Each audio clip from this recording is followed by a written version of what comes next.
it's going to take 20 to 35 pounds generally to win. And so you're not looking for a bunch of bites, you're looking for quality bites. And the biggest groups of fish on our bodies of water live in the historically named areas, creeks. And once you get out of that zone, a lot of times it'll take you out of contention to win a tournament. Yeah, you can take it to the bank. Hold the line. Hey, you know we on the way. All the time. Yeah, we do this every day. All right, ladies and gentlemen, children of all ages, sports fans, we are back here on Take It to the Bank podcast. I have got the guy in Texas, BPT professional, Mr. Todd Faircloth. We're going to give him a big round of applause here. So, Todd, thank you very much for joining us. Only talked to you a couple of times. You and I don't know each other very well, but again, want to thank you for being on and agreeing to do this with us. Just fresh off a pretty decent event in Florida, didn't you? Yeah, we just got back from Florida, got back from sunny, warm weather to Texas where it's freezing cold. And yeah, I got a suntan down there and I'm back here all bundled up. But weather's cold, but I understand it's supposed to warm up here next week. We'll have a little warming trend and Texas fishing will get better. I hope so. There's 4 inches of snow outside my driveway or outside my door right here in Tennessee. Yeah. So, but yeah, we had actually we fished 2 BPTs so far this year. I finished 12th at Conroe, which is in Texas, just north of Houston there, and I finished 12th at the Harris Chain in Florida. So off to a good start this year. Our next event will be in South Carolina on Lake Murray. We went from winter fishing to Harris Chain spawning conditions, and I'm thinking probably Murray's going to be pre-spawn. So all 3, we tapped into all 3 phases so far. I would say if you can keep knocking off 12th place finishes, you'll be just fine. Yeah. In Angler of the Year standings. Yeah. Come real close to making the top 10 on the first 2, and man, it's just right there. And one bite here, one bite there. But you always analyze your tournaments when you get done and what you should have done or what you could have done to maybe win the event or make the top 10 and get to fish the championship day. And I've done a lot of that last few days. Especially on that real short drive from Florida back to Texas. You are one of the best fishermen to ever come out of Texas. Your track record's absolutely impeccable between Elite Series wins and what you've done over at BPT. So we're going to talk about some of the lakes that you've cut your teeth on. Now, the thing about Texas to me as a whole is it's so big that it's super diverse. I feel like there's some highland reservoirs like Lake Austin and some more stuff like that. You've obviously got lowland reservoirs, Toledo Bend, Rayburn. Those as a whole, tell me a little bit about Texas fishing across the state.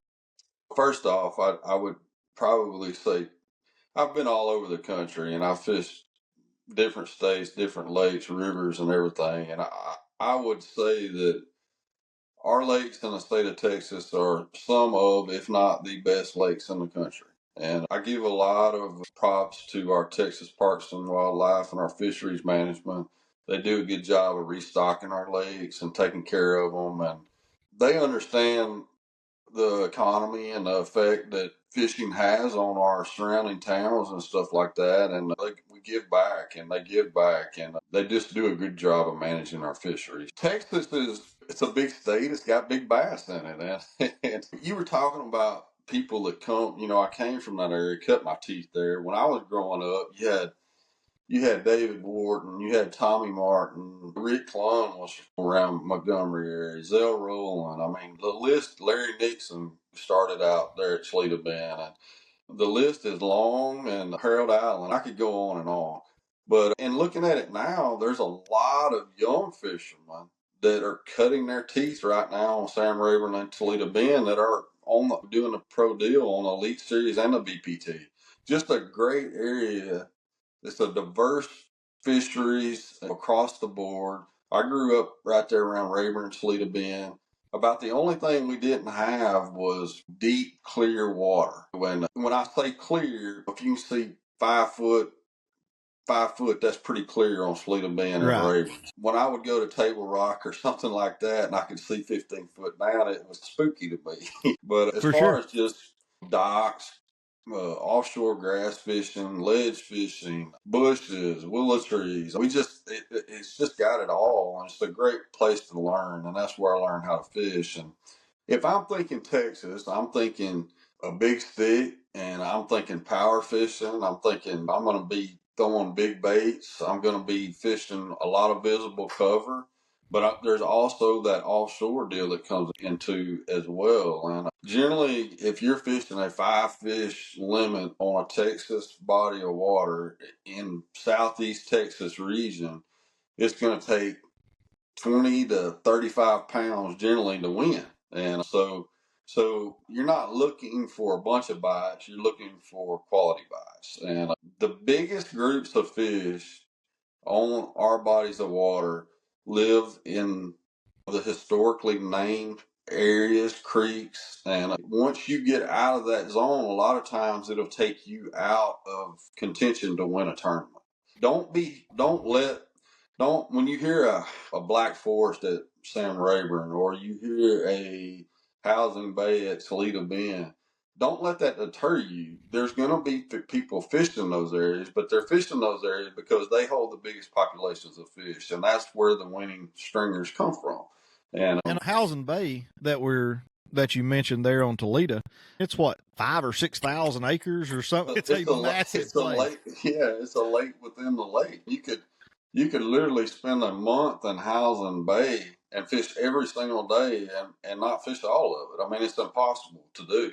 And so that just gives you an idea of how big it is. And I would venture to say there's more bass that live in Housing Bay than in that creek arm right there than there are a lake in lakes across the country that are triple that size.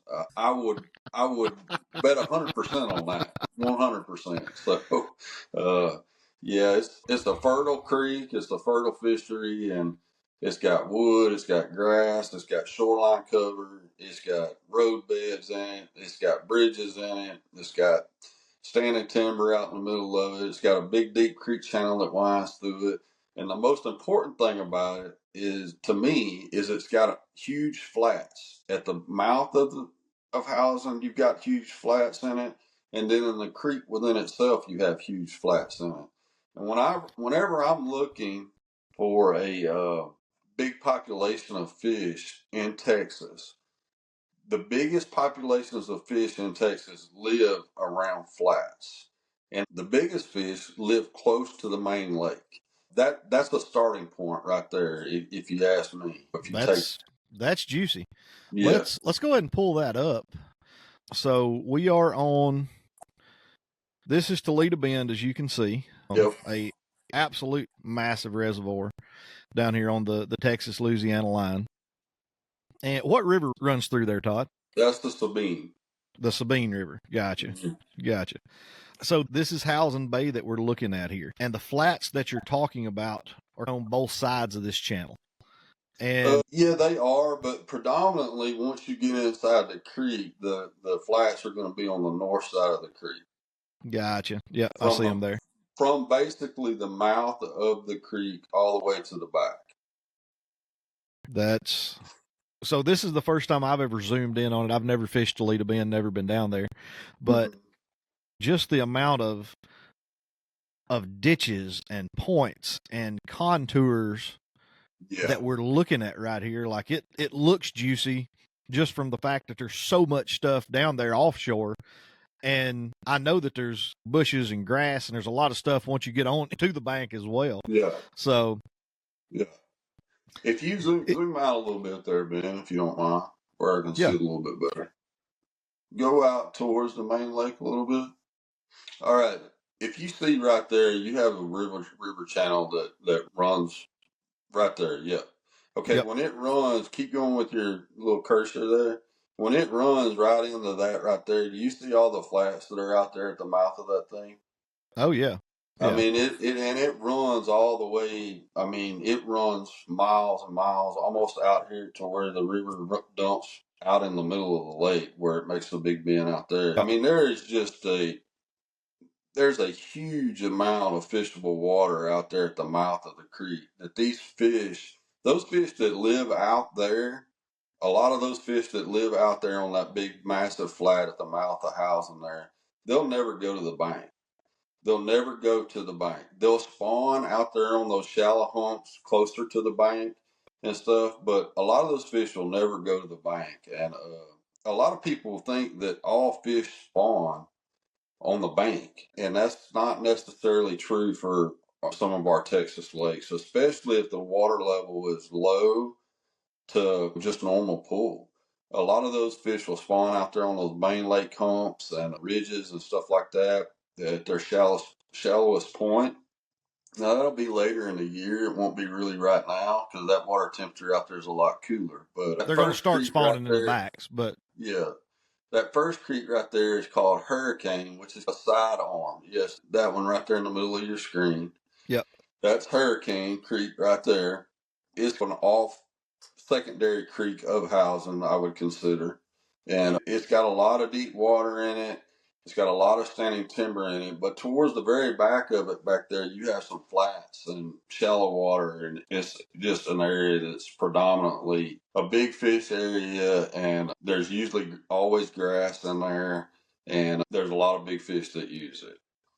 When you come out of there. So you're trying to, when you go to a Texas lake, it's almost like Florida to an extent, to where if you go to Okeechobee, you need to be in the Monkey Box or need to be in North Shore, some of those main areas that fish have predominantly been caught all year. Texas is a lot the same way.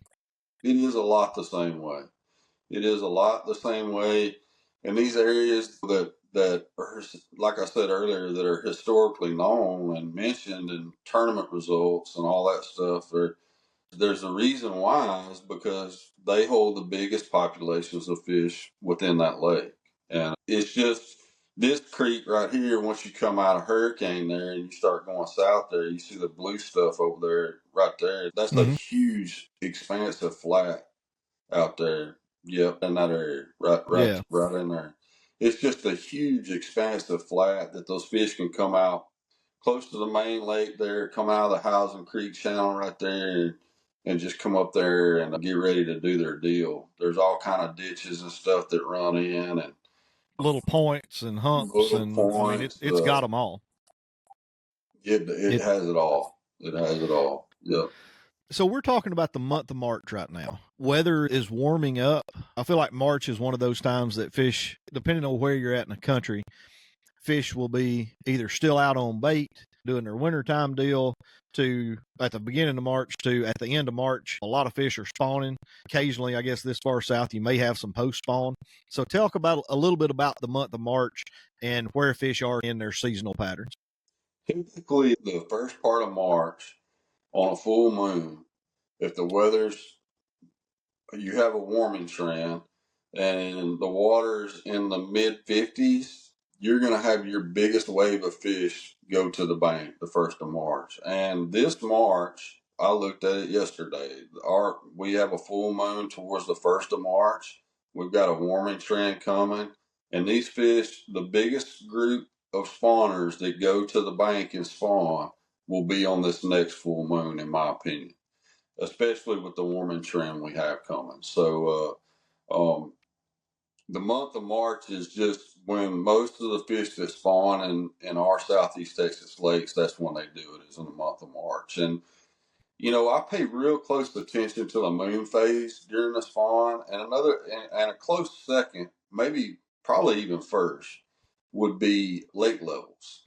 Our fish are really, especially Sam Rayburn. Toledo Bend, they do not fluctuate as much as Sam Rayburn. It can't hold the amount of water, the dam and the docks and everything they have, as Rayburn can. But the fluctuation of our water really affects, especially the big females. If they're wanting to go up there and spawn and they start pulling our lake down, those big females are real hesitant to get up there because they know what's about to happen. It's just in them. But if you have a stable lake and you have the right moon phase and the right water temp, they're going to get up there and do their business. Or if you have that and you have the lake level coming up, there'll be even more come with it. Lake levels and our fluctuation of our lakes that time of year is something that I really pay close attention to. Let's dive into moon phase just a little bit, because it's something that is out there. I don't feel like a lot of people understand it, but our show's sponsored by a sport fish hatchery. So they're actually breeding bass and they breed shad and that kind of thing. Uh-huh. And the cool part about that is they're watching them, and Yeah. there's thousands of them there. And I didn't really ever believe in moon phase that much. I just thought it was all conditions until I talked to them and started going down to the hatchery, and they're like, no, they are going to spawn on a full moon. Shad do it, bass do it, everything does it. So talk a little bit about moon phase and how that plays into you making your decisions when you get there. I'll give the Harris team for an example. We just got back from Florida, and it's a different state, but I was watching the moon phase, and we were on a full moon during practice of that event, and the water temperature was coming up, and we had warm weather, and I felt like a lot of those fish were going to spawn during that event, and a lot of the fish had spawned, and as the event went on, a lot of those fish they had finished spawning, and you started catching more males and females that had already laid their eggs and stuff like that. So it's just something that the moon phase, if it's during the right time frame, a warming trend, you have stable lake levels and stuff like that, and you have the right moon, it's just the perfect scenario for those fish to go to the bank and do their deal. And it's something that you really need to pay close attention to during the spawn. So you'll catch some fish as the moon's going away, a quarter moon or whatever, or a new moon, that kind of thing. But as far as getting a big push of them to the bank, that's what that full moon does, is pulls them up there. Yes, you'll have fish spawn during different moon phases, but you'll have a bigger push during a full moon. Gotcha. I strongly agree with that. And I do think this is getting off of what we were talking about, but I think we've proved this on the BPT trail. They have a fishing deal where it shows where fish feed the major feed time during the course of the day. Mm-hmm. Well, they have gathered all that information, and with Score Tracker, we can tell when there'll be one period. We have 3 periods during the course of the day, and there'll be one period during the course of the day where you'll see fish catches double from the other 2 periods. So obviously, there are certain times of the day when the fish feed the most, but the way they calculate it, I don't think's right, because they've proved it wrong time and time again from the Score Tracker. So you went and looked at the Score Tracker, and say there's plenty of apps on your phone that there's a major feeding time between 9:40 and 11:18 or whatever, and then there's a minor one from 3 p.m. to 4:45 p.m. whatever. So what they have found on BPT is those don't correlate with when y'all are actually catching. That is correct. Yes, there are times. So what I'm saying here is if me and you could come up with a better way to calculate that, we might make a little bit more money, because the way they're calculating it isn't the right time. Not for bass fishing anyway. Now, it might be when deer movement or something like that's better or something, but they definitely, I think, feed at certain times based on the moon phase, but it's not. We've proven that it's not during those times that they give us. Yeah. Gotcha. Yeah. I've even noticed driving down the road, and the moon affects all animals. Again, I used to not think it did, but a house I used to live in was really close to the stockyard, and I grew up around cattle, had always farmed, and they had a sale every single week on Wednesday, and on some Wednesdays you could hear those cattle bawling from the stockyard. On other Wednesdays, I know they've got the exact same number there, and they wouldn't be saying a word. Yeah, and that's all. And that's all moon phase. There's been times when I've been driving down the road, and it be noon on a perfectly sunny day, no weather conditions moving deer around or anything like that, and you go down the road and you see 50 deer. at noon when they shouldn't be moving because there's nothing there to do that. Right. And I really think that's all moon phase. Yeah, we need to do some more research into that and figure out how to predict that better. I think we'd be on our better spots when they're supposed to eat. One thing's for sure, man, they're going to bite at some point during the day, and you better be around them, because if you're not, Right. you're going to get in trouble real quick. Yeah. Let's pull Howsam Bay back up. So these fish, 1st of March here, we're looking at, they're about to start spawning. Mhm. I feel like everybody, when you think about a spawning bay, you There think you about go, right there in the middle of your screen is like, you zoom. Did you do that on purpose? Because I haven't told you anything.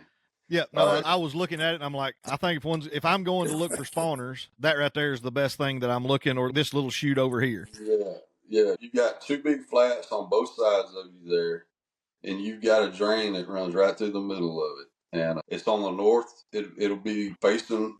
It's north facing, so it's going to warm up the fastest. It's protected from a north wind. That's it right there. That's one of the biggest spawning flats in Howland Bay right there. You nailed it. So if we go up in here and say we're going towards the end of March, and a lot of these fish have been picked off in these little fingers, the more traditional stuff.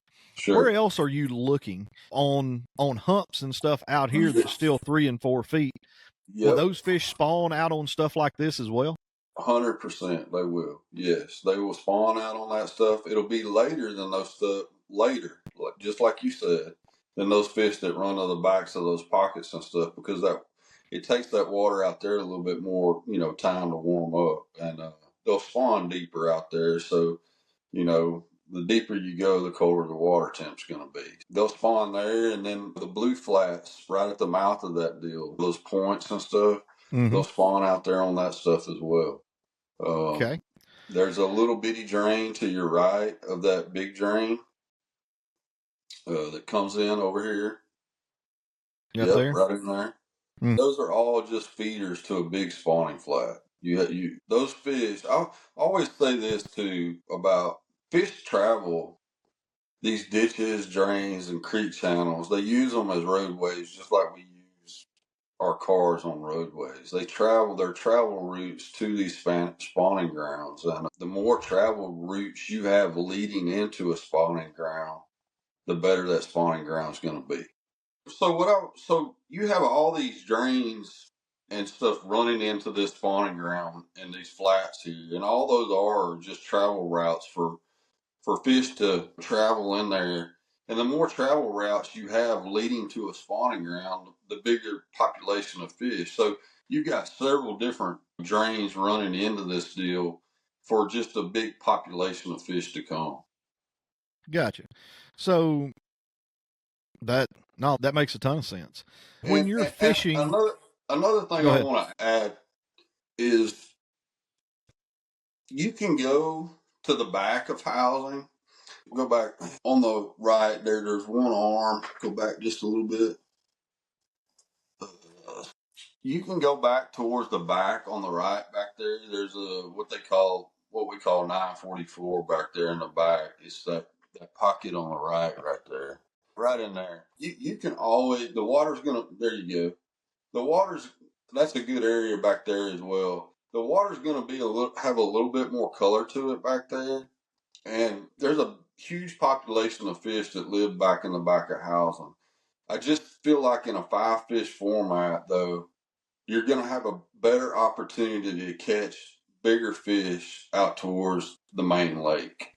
And there's just the bigger fish live towards the main lake. I'm not saying you can't win a tournament back there, because there have been tournaments won back there, but there's been more tournaments and there's more bigger fish towards the mouth of the creek. The bigger populations of the big fish live towards the main lake. And that goes for all our Southeast Texas lakes. And I don't know that that's not the truth for most lakes across the country. It seems most tournaments are going to be won towards the main river. I was talking to a guy about the Tennessee River on this podcast as well. And he says if you go, it's bad enough on the Tennessee. About Kentucky Lake, I'm off limits there. No, this is at Pickwick. And he says at Pickwick, from when you are point to point on the creek, Like, you don't ever go in the creeks. All the big fish to win, you've got to be out on the main drag on Pickwick or Tennessee River lakes like that. So that it seems to be the case in a lot of different places. It is. So we know about where we're going to go. Let's talk about baits. If I or complete setups. So if I blindfold Todd Faircloth and I drop him out in the middle of one of these reservoirs in Texas, Choke Canyon, Rayburn, Toledo, wherever we want to go, Ray Roberts even, give me 5 baits in the month of March that you're always going to have on the front of your boat. Okay, so number one, it would be a 3/8 ounce Strike King Thunder Cricket, which is a bladed jig. Yep. And the reason why I choose a bladed jig is because if these fish, first part of March, there's still some pre-spawn fish, more than likely. We have a lot, and our lake, most of our lakes have some form of aquatic vegetation, whether it be hydrilla, milfoil, pond weeds, something of that nature. And it's just a big fish catcher. You can cover water with it. It's a perfect pre-spawn bait. A 7 to 5 loose reel with about a 7 to 2 bladed jig rod, loose bladed jig rod as well. 18-pound sunline fluorocarbon. I like a fluorocarbon line on my bladed jigs, just keeps it down, and when I come in contact with that grass, it's less stretch, I can rip it out. But I caught a lot of fish on it, it's a big fish bait too. Next would be, you've got to have a lipless crankbait when you come to Southeast Texas, February, March. You've just got to. The 2 biggest fish I ever caught in my life were on a lipless crankbait. One was in February, one was in December, I believe. So you just always got to have one. And normally it's got to have some red or orange on it. And I like the Red Eye Shad by Strike King. It's the 2-tap is the one I prefer. It's got a knock rather than a rattle. And so you like it versus the standard one? I do. And if I'm on a lipless bite, I'll usually have two different ones tied on just to give the fish a different look. And sometimes they'll react to a rattle versus a knock sound. But color really, it's hard to beat a red or orange one in Southeast Texas. If the water's a little more clear, I'll go with something, a little more natural. The chrome blue is a good choice as well. But let's get more as you go more in towards the spawn, which we're leading into right now. You've got to have a soft stick bait, and I'm going to take a 5-inch Ocho, and I'm going to have one rigged up with, say, an 1/8 ounce weight to a 1/4 ounce weight, and I'll have one weightless as well. And it's just it's hard to beat green pumpkin. I don't care what part of the country you go to. It's hard to beat maybe another Florida. Yeah. Then you need a black blue. But yeah, I definitely have one of those tied on. Where we at now? I need one more, right? We got a bladed jig. We've got a lipless, and we got a Cinco or an Ocho stick bait type. Let's go with the old ball and chain, and I think it's gotten got thrown back to the back corner where we're shaking these jig head minnows all the time and stuff. But the old ball and chain is caught probably more bass on Southeast Texas lakes than anything else. And you can fish it out around those flats on, say, the inside grass line, and you can catch pre-spawners and spawners on that thing. I've caught a lot of spawning fish on a Carolina rig that you couldn't visibly see. They're spawning out there on those flats and stuff. I feel like it gets pigeonholed as a deep water bait a lot of times. And there's a bunch of guys around here that put like a 1/2 ounce weight or a 3/8 or something a lot smaller, and catch spawning fish with it. A ton, yeah, and it works on Toledo Bend and Sam Rayburn and these lakes as well. If you get in an area that fish are spawning at, like I'll give you an example. Like some of our lakes have pad stems in them, and they like to spawn around those pad stems. And you can't. It's not like Florida where you see these big, bright green, beautiful pads. They'll be dead. They'll be brown from the freezes that we've had, and you'll just see a stem every once in a while, or you'll reel a crankbait or a bladed jig through there, and you'll pull one up. As those fish start spawning, they'll spawn around those pad stems on a light Carolina rig, dragging it through there. It can be deadly for sure. What plastic are you putting on that? Man, I'm either going to put a game hog, a baby game hog on it, or the old tried and true lizard. It's hard to beat it. It's hard to beat it. You hadn't heard that in a while. I really thought when we got on here from a guy that is competing as well as you are against the Jacob Wheelers and the Drew Gills and all that good stuff, I thought we were just going to say I need 5 minutes. We ain't talking about a minute. In there for March, and I'm not bucking it. There'll probably be some fish caught on that thing, but if I was going to Toledo Bend and I was fishing Howland Bay that time of year, the jig head minnow would hopefully be in the rod box. I have it in there just in case they want to get funky, but it's not going to be my first 10 choices probably. Okay, so we got one more. Oh, okay. So we got number 5. I'm going to go with a flipping stick. Man, a lot of them fish, if the water's normal and maybe it's a little high, they'll get in the buck brush, they'll get in the willow trees and stuff like that. And I'm going to pull a little flipping stick out, and I'll probably put just like a mid-sized rage bug on it with a 5/16 ounce weight. And man, there ain't no funner way to catch them. I don't know. Flipping to me is like hand-on-hand combat, and I just love doing it. Whether it's flipping bushes or flipping hydrilla, I love to flip. And I always got a flipping stick is a staple. It's always out on the deck of my boat, always. So do you ever flip a jig, or do you mostly flip a Texas rig? Yeah, that's what we used to always flip on the bushes was a jig, and in the hydrilla, that's all we ever fished was a jig. But for whatever reason, we've gotten away from flipping jigs, especially in the springtime. I like a jig, and the reason why I didn't pick a jig for housing, now if I was up on the north end of Toledo Bend, I probably would pick a jig. Okay. The water clarity in housing is a little clearer than it would be up on the north end and stuff. And I want something a little bit more finessey, I guess you would say, if you can call flipping finessey. Yeah. But if I went up and got in a little dirtier water up on the north end, I definitely would be flipping old Strike King jig in the bushes for sure.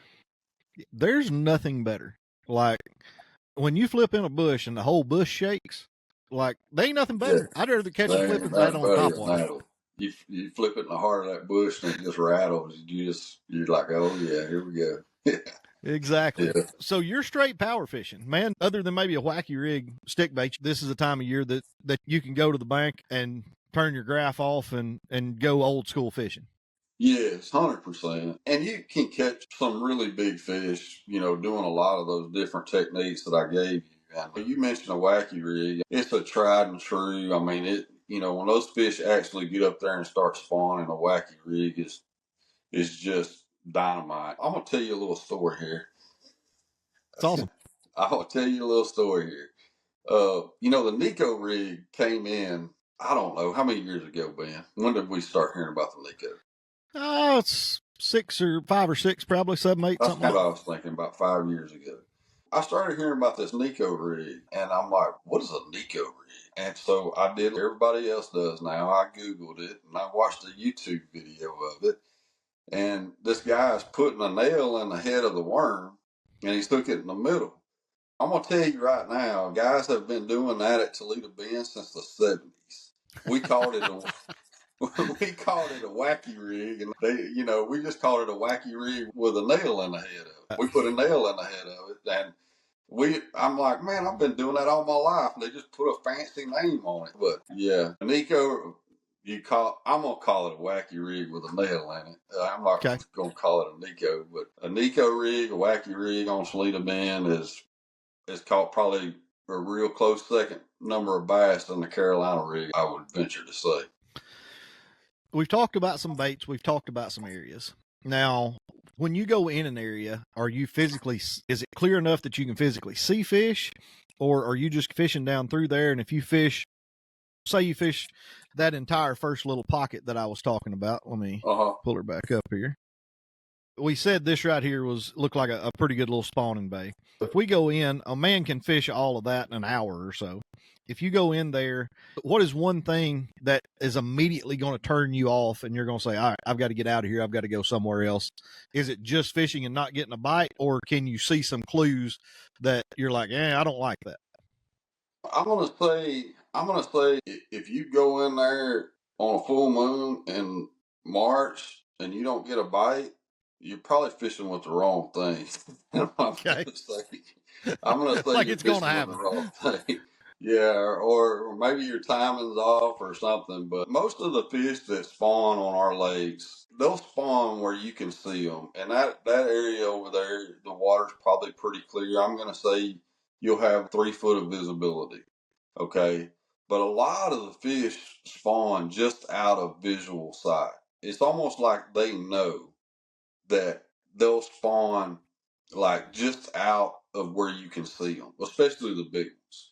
I like to fish that time of year, not really visually looking at a fish, but like I like to make my cast where I think a fish might spawn at or by.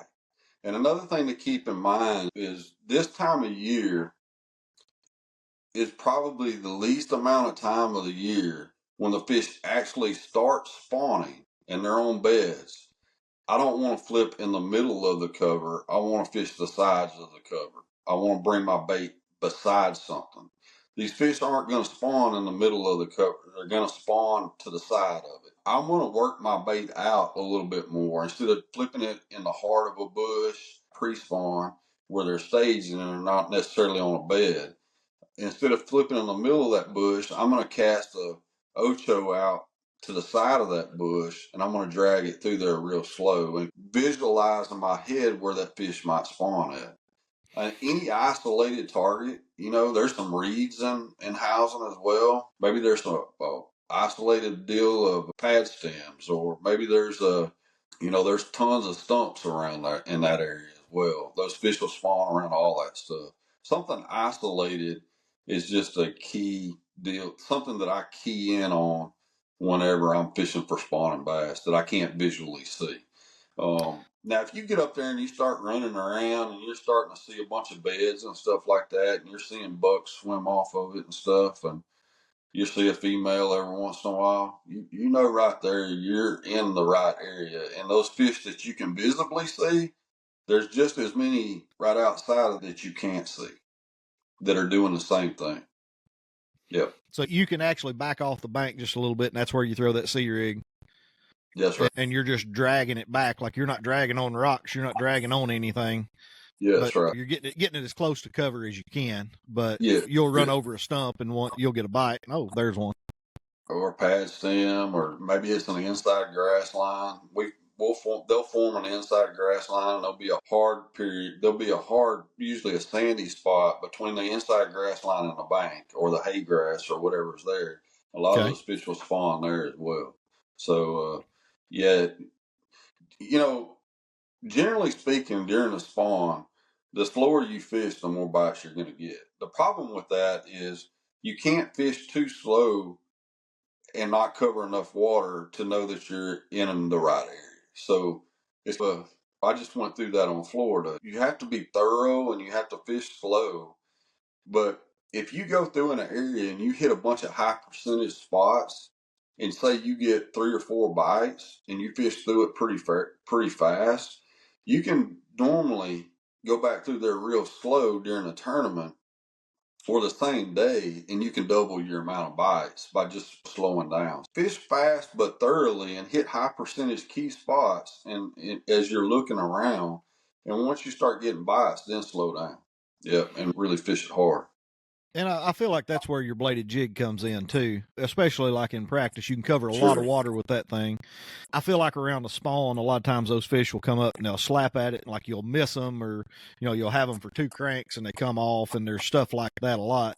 But so if you go in an area like that and get 2 or 3 bites in practice, you can probably come back in the tournament, throw the wacky rig, throw the Carolina rig, something like that, drag that thing around, and then you're going to catch a lot of those fish. I agree. One more thing I want to add to it, man, is keep in mind that a lot of our lakes and a lot of our fisheries are getting, it seems like more pressure than 10 years ago or whatever.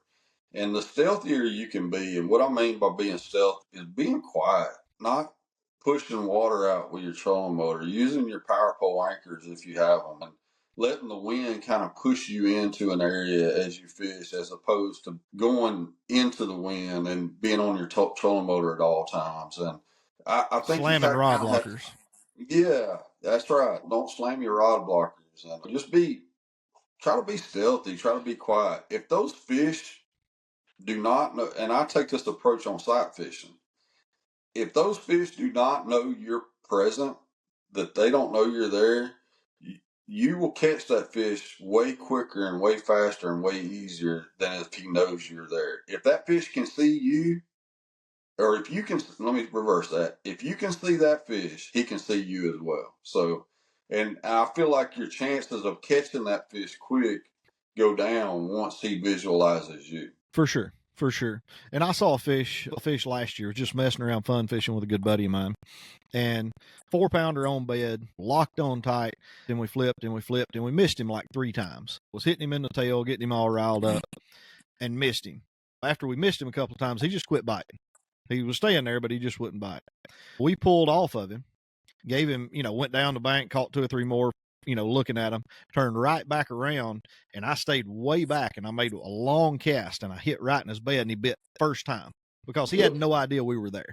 There you go. Yep, that's a perfect example of it. And I've done it countless times. And if I know fish are on beds and I know where the bed's at, I make probably half a dozen blind casts to it before I want to get up there and even see if the fish is still there. And that's just the way I've always done it. I usually fish for a spawning fish that I know is on a bed, that if I visually go up there and see it, I'll back off to just out of sight where I can't see it, but I know where it's at and fish for it. You just seem to catch it a lot faster that way.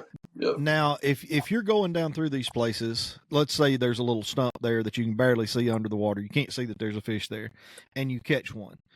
Are you automatically going to throw right back in there, hoping it's a male, female, or is it like, are you making multiple casts on the same piece of cover, or are you just covering the bank pretty generally? Always this time of year, it doesn't matter where I'm fishing at. If I catch one and I feel like that fish is on a bed or possibly on a bed, I'm absolutely going to pitch right back in there. And, at least one more time, usually 3 or 4 more times, to see if there's a female around there. Because a lot of times the male is the first one to bite. He's aggressive. He's dumb. He's just trying to protect everything there. And a lot of times when you do that, a lot of times the female is the guard then, and you'll catch her real quick a lot of times. So absolutely. So can you see any fish? Now, have you played with, I don't know what electronic sponsor you've got, but perspective mode, scout mode, anything like that? Can you see any of these spawning fish or see beds with your electronics turned horizontal like that? It's something that I've been playing with, and I've seen people do it, and it's something that I've been playing with. And you can definitely, especially if there's not a lot of cover around, or if you're fishing isolated cover, I feel you can definitely see them on a bed when there's not a lot of cover around.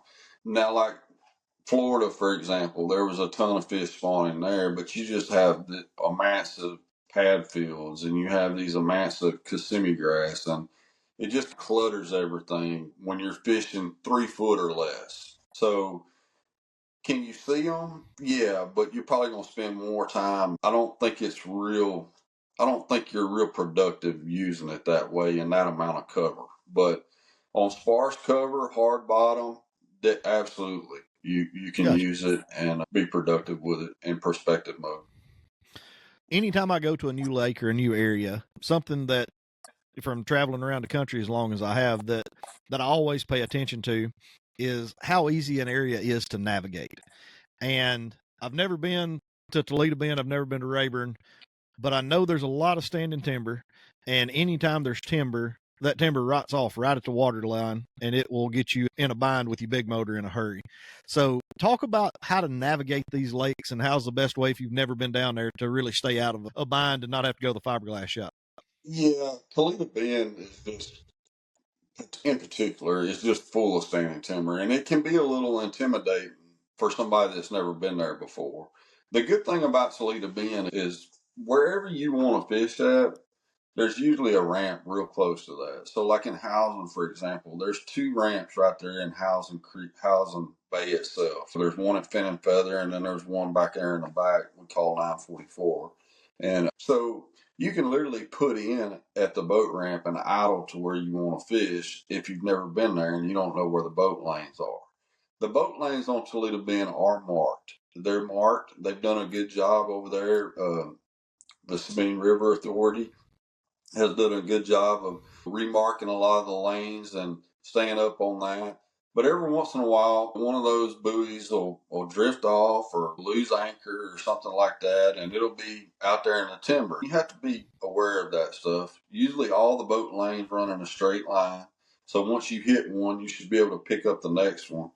And so if you're not sure about it and you're not in a boat lane, just idle. It's not worth it. It's not worth ruining a fishing trip over getting to a spot a little bit earlier when it's full of timber. And once you get outside that boat lane, if you don't know where you're going, I suggest you shutting it down and just idle and take your time, and everything will be all right. Everything will be there when you get there. Now, there are a few, I don't know if some guides offer them, or there's some different places that you can actually buy a chip, right, that has a lot of these boat lanes marked. There is. I don't know the particular one on Toledo Bend. I've spent so much time over there.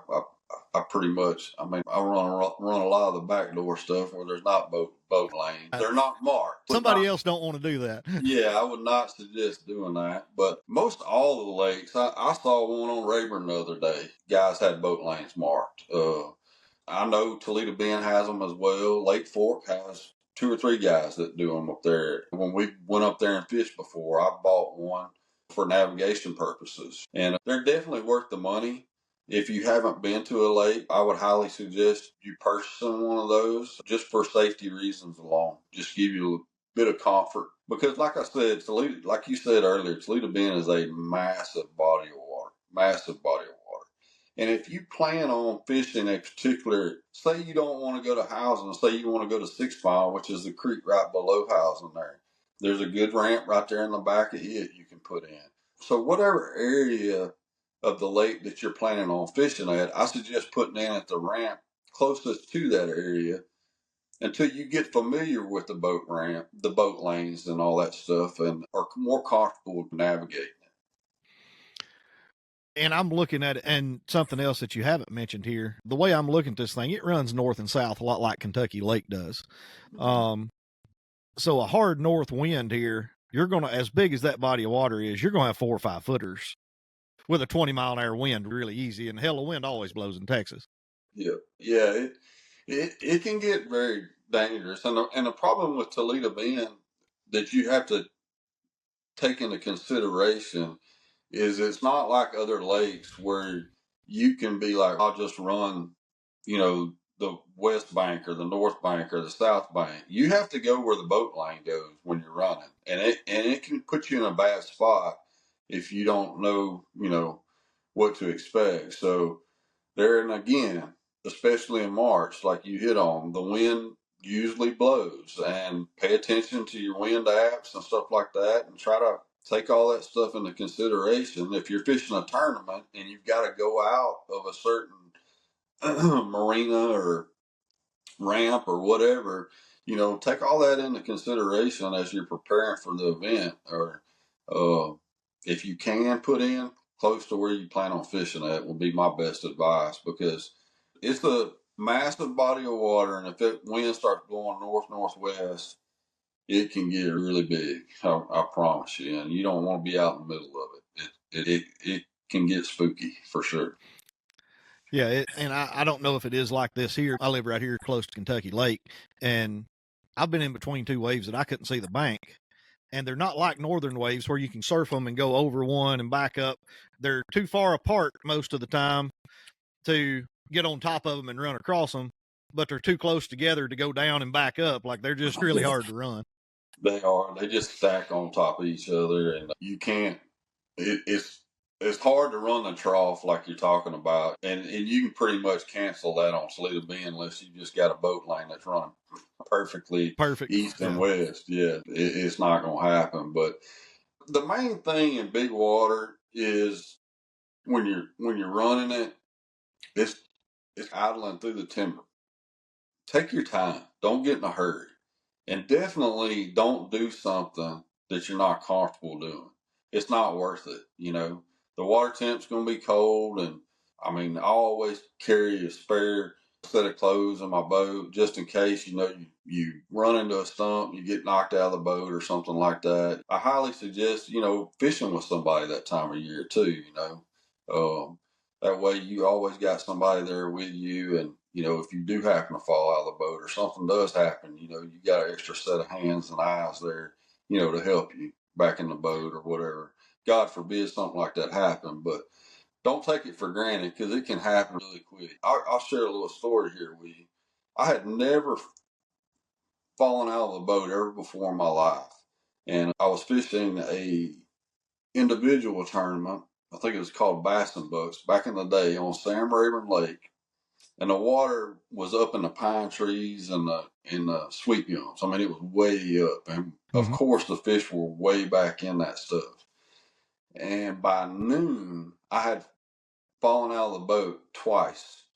And the third time I fell out, I thought to myself, I think the Lord's trying to tell me to go to the house. So I did. I loaded it up and I went to the house. 3 times Yeah, the same day. three Wow. times in one day, and I'd never fallen out of it. I feel like I got pretty good, stable boat feet, but I didn't that day, man. There was so much stuff in the water and beating and banging around. It happens, and It does. it just happens. Yeah, keeping some extra clothes with you and a towel. I've got a Rubbermaid tote that stays in my boat all winter that I'll take out once the water hits 60 or something. That Yep.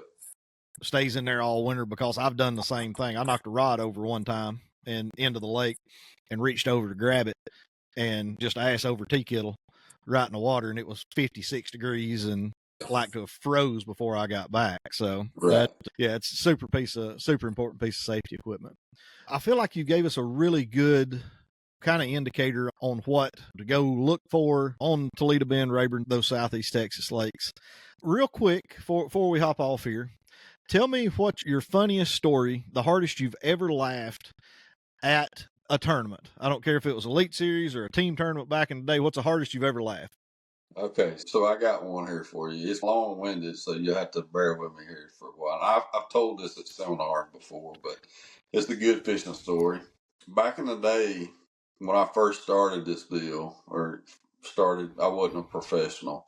Mm-hmm. Skeeter Boats had what they called a state team jamboree, and they brought in all their state team members and just a fun tournament. They'd pair you up with each other and you fish a 2-day derby. It was an individual weight. You fish with somebody different every day.